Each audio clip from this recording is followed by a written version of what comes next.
चाचा के साथ मिलकर मैजिक करने की जुगत में अखिलेश यादव लैंड बनेगा सपा का रोल मॉडल।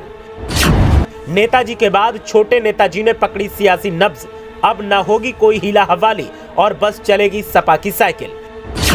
यादव लैंड के लिए अखिलेश यादव का स्पेशल प्लान, चाचा को कहा आप लखनऊ संभालो, मैं तो यादव लैंड की सैर पर चला। देखिए कैसे चाचा भतीजे ने मिलकर बीजेपी की खड़ी कर दी खटिया और यादव लैंड में तो वो कर दिया जो खुद नेताजी नहीं कर पाए। तस्वीरों में दिख रहे हैं ये छोटे नेताजी, जिनका जलवा अब कायम क्या कयामत तक रहने के संकेत मिल रहे हैं। अखिलेश यादव और चाचा शिवपाल की जुगलबंदी ने वो कर दिया जो खुद नेताजी नहीं कर पाए। अखिलेश यादव ने यादव लैंड की ऐसी सियासी नब्ज पकड़ी है कि अब सपा को यादव लैंड में बीजेपी टक्कर भी नहीं दे पाएगी। जिस बीजेपी को लगता था कि अब सपा साफ है, वही बीजेपी खुद रेस से बाहर होती दिख रही है और इसके पीछे की सबसे बड़ी वजह है अखिलेश यादव का बंगले से बाहर निकलना और सड़कों पर पसीना बहाना।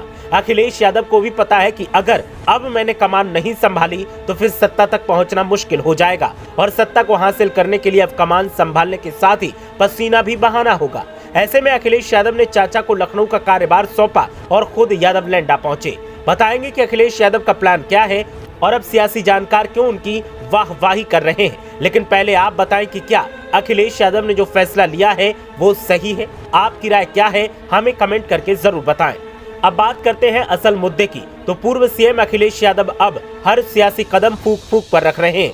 चाचा शिवपाल को साथ जोड़ने के बाद वो घर से ही नए सिरे से सियासी जमीन तैयार कर रहे हैं। अखिलेश यादव पहली बार इटावा, मैनपुरी, एटा, फिरोजाबाद, औरैया, फर्रुखाबाद और कन्नौज यानी यादव लैंड पर पूरी शिद्दत के साथ फोकस कर रहे हैं। यहाँ के हर गांव के युवाओं से सीधे जुड़कर भविष्य की रणनीति बना रहे हैं। इसे सियासी नजरिए से अहम माना जा रहा है क्योंकि अभी तक यादव लैंड को मुलायम सिंह यादव के बाद शिवपाल का समर्थक माना जा रहा है।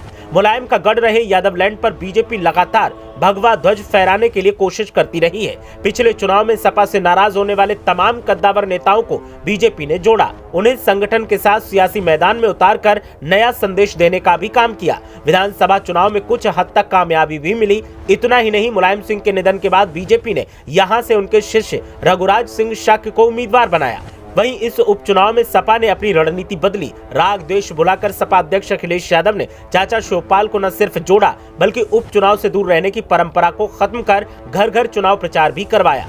नतीजा ये रहा कि सपा घर की सीट बचाने में कामयाब रही। उपचुनाव के बाद भी अखिलेश यादव इस इलाके में लगातार सक्रिय हैं। वो विधानसभा क्षेत्रवार लोगों से मिल रहे हैं। अभी तक इस इलाके के ज्यादातर लोगों की पहुंच परिवार के अन्य सदस्यों तक थी, लेकिन अखिलेश यादव अब सभी को खुद से जोड़ने के अभियान में जुटे हैं। अखिलेश यादव के विरोधी अब तक उन पर एसी में बैठकर राजनीति करने का आरोप लगाते थे, लेकिन अब अखिलेश यादव ने सड़कों पर कदम ताल क्या की कि उनके विरोधी ही खत्म होते दिखाई दे रहे हैं। उन्हें खुद पता नहीं कि अब क्या होने वाला है। विरोधियों को अंदाजा भी नहीं था कि अखिलेश यादव का कलेवर कुछ ऐसा बदलेगा, लेकिन जैसा बदला है उसने हर किसी को हैरान कर दिया है। ब्यूरो रिपोर्ट, मीडिया हलचल।